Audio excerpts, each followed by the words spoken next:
Welcome back to Cleveland on the Rocks, Headlights and Burn Bar. And I'm Matt, that's Colton. Welcome back to Mix It Up Friday. Colton, what are we making? We're going to do an improved whiskey cocktail. Hell yeah, we are.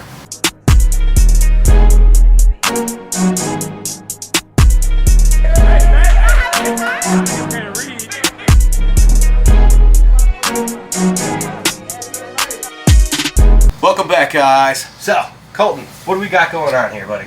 Okay, so today we're going to do an improved whiskey cocktail. So there's many different versions and people's different ways of doing it. This is going to be my way. So this actually came out after an old fashioned.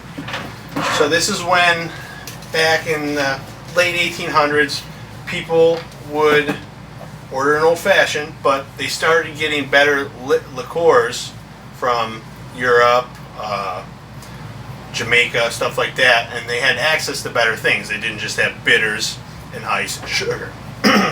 So that's where the term old fashioned actually came from, because someone would ask them, do you want an improved whiskey cocktail? And they said, no, I like mine old fashioned. So to start this off, it's a stirred drink, very simple. We're going to do a double pour. So everything we're doing is double to what I would normally do. So normally I'm just going to do a 1/4 ounce, but since it's double, we're going to do a 1/2 ounce of Demerara syrup. This is rich Demerara. It's in a Rittenhouse bottle, but so I make this at home. It is just 2 parts Demerara to 1 part water. That's thick. Yes, it's very rich, very thick. So this is Curacao, dry Curacao. Don't go out and get blue Curacao. If anything, go get I forget what the blue Curacao is for tequila drinks. So it looks blue and your girl likes it. This is a different one. Usually I just do a bar spoon of this, but we'll do two bar spoons. It don't got to be perfect. We're not trying to be accurate here. It's just gonna enhance the flavors. So we got 2 bar spoons of this. Dude, how old is that bottle? It's not that old. It's just got a horrible cap. So it looks like one of those rustic bottles that you would find. Yeah, in this like is Pierre Ferrand. So they're just a very old company. That's cool. They are one of the first ones to do that. They haven't updated the label in the last 62 years. No, it's wonderful. It's a square. It's a square bottle, but it's square like where it shouldn't be square. That is cool. That is very different. Like very, very different. So then we're gonna come by with 2 bar spoons of Maraschino liqueur Luxardo. It's not maraschino. It's actually pronounced maraschino. I didn't know that. 1 bar spoon of that. Another bar spoon because we're doing a double. So this can either be made with bourbon or rye. Typically, it would be with a rye because that's what all these drinks were made with, even old fashions. But there's no harm in doing a bourbon. So I'm representing River Roots today. So I got their 7-year blend. These flavors that we're putting into here, they're overpowering. So you want a whiskey that can stand up to what you're getting ready to make right now. So you want that proof in there. Yes, that's what I'm saying. So a single drink is usually 2 ounces, but we're doing a double, so we're gonna go 4 ounces. It's gonna look like a whole lot. I was saying, dude, that's gonna be like your bottle. That's why I brought this one. So. He's like, we're gonna finish this one tonight. That's how it's going. Yeah. So. Dude, there's so many thick liquids in there. It looks like, dude, it's crazy. Yes. This is actually one of my favorites. This is actually the cocktail that got me into whiskey, got me into cocktails, craft cocktails, making good drinks. What you got there? It's a trooper. Alright.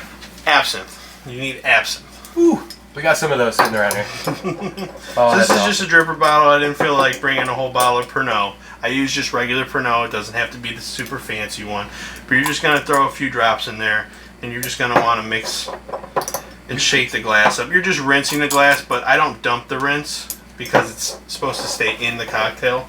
Dude, you can smell that from here. Oh yeah, it's black licorice. It's delicious. So normally when I make drinks that have this in the glass, I would start this on fire. No, I'm not even kidding you. I burn it in the glass. Yeah. Because when you burn it in the glass and it like kind of crusts to the glass, you get like a weird taste that comes with your black licorice. Yes, in it so can definitely change it.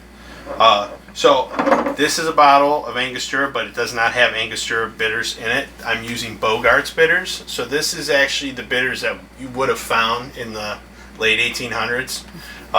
Bitter Truth actually rediscovered the recipe. It was lost for years and years and years. You can buy a bottle of it on Amazon for like $40. It comes in this super fancy bottle. You'll never run out of it ever. Very good. Way better than Angostura in my opinion.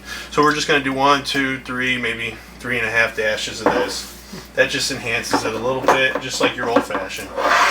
Then we're going to come back and get some ice. And we're just going to give this a stir. So there's no sugar in this because the syrups that you put in kind of take over that? No, there is 2 bar spoons of simple syrup in it. Ah, okay. See my fancy ice cubes? Yes. Hey, I got the same one at home. Dude, this thing's killer, man. Comes in clutch, so you don't my have to, wife like, got it for me. It's like $80. It was beautiful. Oh, yeah. And this is a stirred cocktail. I mean, it's a strong cocktail, so if you like your old fashions, this is something I recommend to give a try.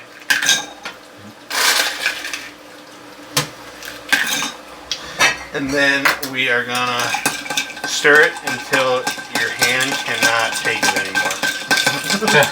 So typically, like, the rule of thumb is when you're stirring a drink, you want to stir until the other hand feels the frost. You're not so much diluting as you're mixing. There's actually less dilution when you stir than when you're shaking, and it disturbs the spirits a lot less. It blends it a lot better, and it doesn't really, when you shake things, it disturbs it, and you can get a mess of flavors going on. These just kind of mellow each other out, and they take on what they're supposed to take on. So we're about right at that point. We're going to strain this through in these wobbly glasses. Dude, these are the coolest glasses These ever. are. My wife has good tasting glass. You can spin it around. It's pretty cool.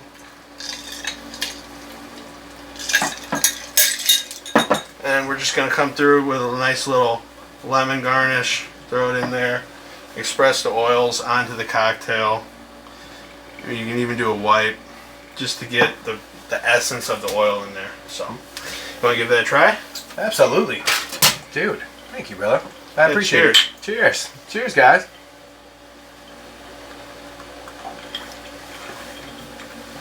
Oh, damn. Dude, that's way better than a freaking old fashioned. Right? Okay. This is good. You like it? It is. Yeah. It is. So, like, this is other than old fashioned, this is probably one of your oldest cocktails you're going to get.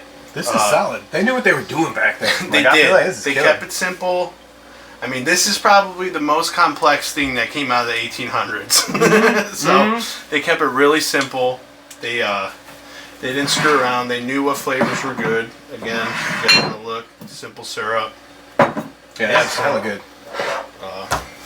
And you guys can make one of these at home, and it doesn't these take are you that easy to long. make. So this is really freaking good. And if Matt feels like it, he can put the recipe in the comments. We can do that. Yeah. Type it to me in a text message. I'll get it. And I'll just drag it in and drop it. But yeah, that's killer, dude. This is awesome. Yep. I like how it spins. You can set it down and just let it go. Isn't that cool? You see what I'm saying? You can keep stirring your drink while not stirring your drink. Keep it cold, actually. That's wonderful. I never thought about that.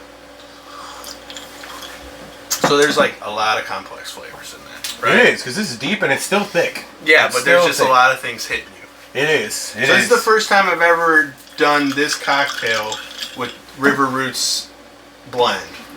I think if you would have put something there underproofed, I think you were correct on putting something in there that's overproof. Because you still pick up the rye. You do. You still pick up the rye.